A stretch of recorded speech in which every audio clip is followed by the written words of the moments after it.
Olá, sejam bem-vindos ao Etnias. Hoje recebemos a artista brasileira Mona Martins. Está em Portugal desde 1997 e faz bonecos em Ponte Grande, que por acaso até trouxe a estúdio. Será uma conversa sobre o mundo da fantasia a não perder daqui a pouco. Olá, Mona, bem-vinda ao Etnias. E agora tudo pronto para entrarmos no mundo da fantasia, o verdadeiro mundo da fantasia. Estas mascotes que vai ver são da autoria da nossa próxima convidada, Mona Martins, uma artista brasileira residente em Portugal. Hoje fala-nos do que levou a deixar o seu país e da atividade que desenvolve em Portugal. Agora sim, olá, Mona. Olá. Obrigada por ter trazido estas mascotes, estes bonecos gigantes, fantásticos, aqui a colorir o nosso estúdio, Mona. Antes de irmos exatamente a esta atividade que desenvolve, gostava que me explicasse como é que encontrou este caminho. Eu sei que a Mona, desde muito cedo, sempre foi dada às artes. Experimentou inclusivamente o grafite, o gouache, a encadernação, a cerâmica, a fotografia, enfim, dentro das artes uma série de experiências diferentes e depois começou a encontrar o seu caminho. Como é que foi? Na verdade, eu acho que todo mundo que lida com arte na verdade, um grande misturador de coisas, né? E a arte, na verdade, é uma grande teia, né? Assim, tanto experimentei como gouache, todas as técnicas. Uma coisa puxa a outra. Uma coisa puxa a outra, né? Cerâmica, por exemplo, cerâmica eu fiz acho que 4 anos de cerâmica, né? Desde a queima, molde, a vitrificação. E achei que ia ser uma grande ceramista, e não foi o caso. Mas que tem tudo a ver agora com o meu trabalho, com a coisa da modelagem, da forma, do tridimensional, né, da realização da peça. Para chegar a isto foi importante passar por todas essas fases? Sim, com certeza. Nós, por exemplo, fotojornalismo, fiz acho que 3 anos de fotojornalismo e depois percebi, poxa, não é exatamente o que me espera. E engraçado, com fotografia você aprende o equilíbrio, forma, composição, que também tem a ver com o meu trabalho. Exatamente. E tudo acabou somando nessa grande coisa que, assim, é o que eu faço hoje, as mascotes, que é o tridimensional, de criar todo esse encanto, né, na apresentação, ou de uma marca, ou de um logo, ou simplesmente de um personagem. E está à vista, está bem à vista.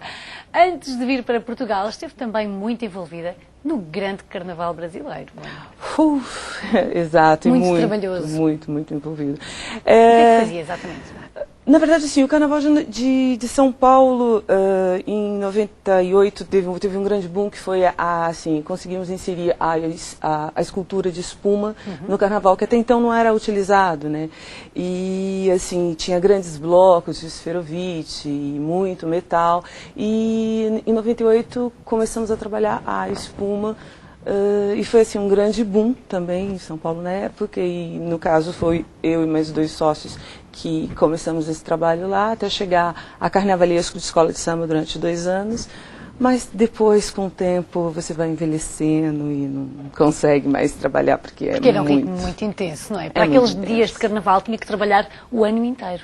O ano inteiro, assim, você basicamente trabalha o ano inteiro, porque o carnaval é uma coisa muito completa, porque tem questão da música, tem questão da forma, das cores, e o que é o mais importante, que é o humano, né? Então você tem que conseguir colocar tudo isso ali encaixadinho numa pista de 150 metros, em 70 minutos, e ser perfeito, e levar 10, porque senão o trabalho não está pronto. Uma grande experiência e uma grande escola da vida, sem dúvida. Sim, foi uma escola muito interessante. Muito bem, e depois chega uma altura em que, de facto, troca o Carnaval, a sua pátria, tudo por Portugal. E é muito engraçada a história que está na base desta mudança. Exatamente, porque assim, apesar de todo o trabalho, sempre estudando, sempre assim, procurando realmente criar assim, a questão de buscar o conhecimento. E estava terminando a pós-graduação na Unesp, na Universidade de São Paulo, no Polo de Arte, e o trabalho de finalização era sobre a indumentária. Eu sempre tive essa relação muito louca com a questão do tecido, da forma, né, e do suporte, que é o ser humano. E achei uma fotografia muito interessante, que era de uma lavradeira de alguma região de Portugal. E fui exatamente procurar assim, as regiões onde estava ligado aquele figurino, aquela indumentária. E comecei a folhear fotografias de Portugal. Foi onde achei os livros do meu marido, do Isar Perelman. E comecei a ver muitas fotografias dele, achei muito interessante. Mandei um e-mail para ele dizendo o quanto eu achava prático e de forma assim, lúdica para quem não conhecia nada do território ou nada de Portugal, folhear os livros, né? E ele achou muito legal, me respondeu e começamos a trocar informações. Foi mais ou menos assim. E depois é curioso também porque ele é israelita. Sim, e que me deixou assim mais perplexo ainda, né? Eu pensei, poxa, um israelita consegue colocar toda essa cidade assim de uma forma tão amorosa, assim, que eram as fotos, né? E ele me diz, por exemplo, ele me diz sempre, né, que Portugal é o único lugar que ele não se sente um estrangeiro. E nós vamos para Israel, ficamos lá algum tempo, ele, nossa, já está na hora de voltar, já está na hora de voltar. Eu falo, calma, é Tel Aviv, é a sua pátria. Exato. Não, eu preciso descansar, eu preciso voltar para casa, Portugal. Que engraçado. E a Mona também teve essa sensação quando veio para Portugal? Que aqui não se sentia estrangeira? Não, assim, temos, na verdade, uma sintonia muito boa, porque assim, na verdade, não deixa de ser a pátria-mãe, né? Claro. Então, tem essa questão da língua que é muito confortável, né? Tá num país onde você fala exatamente a sua língua, né? Assim, eu tenho muito orgulho de falar português do Brasil, muito mesmo, acho que é uma língua fantástica. E o que acontece assim, quando você anda em Lisboa e você tem todo esse contato com a cidade e você tem tanta verde ao redor, né? Porque eu venho de uma cidade onde você, para achar o verde, tem que andar no mínimo 80 quilômetros para conseguir, né, um espaço maior de verde. E eu achava isso aqui fantástico, assim, como 10 minutos você estava em lugares assim extremamente belos e com contato com a natureza. E eu me apaixonei, falei, nossa, amo São Paulo, mas meu coração está batendo agora em Lisboa, fico por aqui. Que bom, e ainda por cima conseguiu depois também, do ponto de vista profissional, encontrar algo que a realizasse. Neste momento tem um ateliê e faz este trabalho fantástico que aqui estamos a ver. Exato. Fala-nos um pouco das suas mascotes, Mona. Então, as mascotes, assim, cada uma tem mais ou menos uma técnica a partir porque o ateliê funciona da seguinte forma. Os clientes procuram, às vezes tem um boneco, um logo, um desenho, querem desenvolver alguma coisa. E nós tridimensionalizamos aquilo que eles têm no papel, que foi feito por um desenhista, e criamos formas e fazemos aquilo andar e interagir com o público dele. É lógico, respeitando sempre a questão das cores, da intenção, o que o boneco representa, que é muito importante. Também sem deixar de pensar no humano, na pessoa que está dentro, que vai utilizar o fato, e deixar tudo isso bem redondo para o produto funcionar, seja o produto, seja um evento, seja uma marca qualquer. E assim, utilizamos várias técnicas, desde esferovite, fiberglass, esponja, a própria questão da argila. Às vezes existem formas que são muito específicas, que você tem que fazer toda a parte da argila e depois criar um processo de molde para ter a peça. E aí, assim, são técnicas extremamente variadas que não deixa de ser uma grande diversão lidar com tudo isso. Eu ia perguntar, dá-lhe gozo fazer este trabalho? Cada boneco desse é um filho, assim, na verdade um parto, né? Os pais são os e donos. E afeiçoa-se aos seus bonecos? Muito, nossa, eu consigo, assim, chamar todos pelo nome, lembrar exatamente quando, aonde eles nasceram, material, tudo. É muito difícil você não ter uma ligação, né? Você está construindo a cabeça de um boneco e você percebe que ele pede que a boca não é ali, a boca é um pouquinho mais para cá. Eu falo isso às vezes.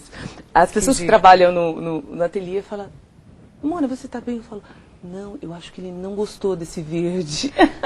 Ou então, não, acho que não é bem esse rosa. Porque acaba também por criar uma personalidade para cada boneco. Cria, nossa, os bonecos eles são muito fortes, eu pelo menos sinto isso. Quando você coloca o olho e a boca, eu já falo, mamãe, eu viro para eles e falo, eu estou falando, eu estou ouvindo. Cada peça que você vai colocando, é muito interessante. Então fala-nos um pouco da personalidade aqui destes dois bonecos aqui à sua direita.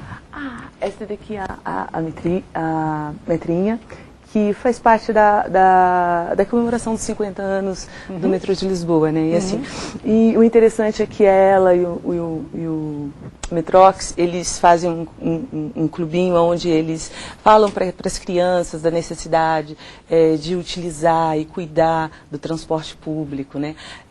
Atentam as crianças pelas obras de arte que tem no metrô, né? E é engraçado porque nunca as pessoas se dão conta disso, quantos artistas portugueses incríveis estão a todos os dias em exposição dentro do metrô, né? Que está ali, tão acessível. E também da questão da preservação, do meio ambiente, de como não poluir mais, né? E isso é interessante. E cria uma geração mais consciente de como utilizar e de que forma melhor pode estar utilizando os transportes públicos, né? Eu acho essa ideia assim, desse personagem muito, muito, muito, muito boa. A gente também tem a vaquinha, né, que é a vaca malhada. A vaca faz uma ponte legal entre as crianças, entre a primeira idade e a terceira idade, da necessidade de beber leite, de caminhar, praticar esporte. É um personagem também muito, muito, muito engraçadinho. Eu gosto muito dele. Muito bem. Diga, já agora? Tem o Mac, né, que tem o Clube do Mac também, que é um personagem da IMAC Cascais, que também tem um processo muito interessante na questão do ambiente, da região, e fala para as crianças a necessidade de reciclar, de não jogar fora, de tomar cuidado com o coletivo, que também é interessantíssimo, assim, ele consegue juntar muita criança, e quando eu vejo ele em ação, eu viro uma criança também.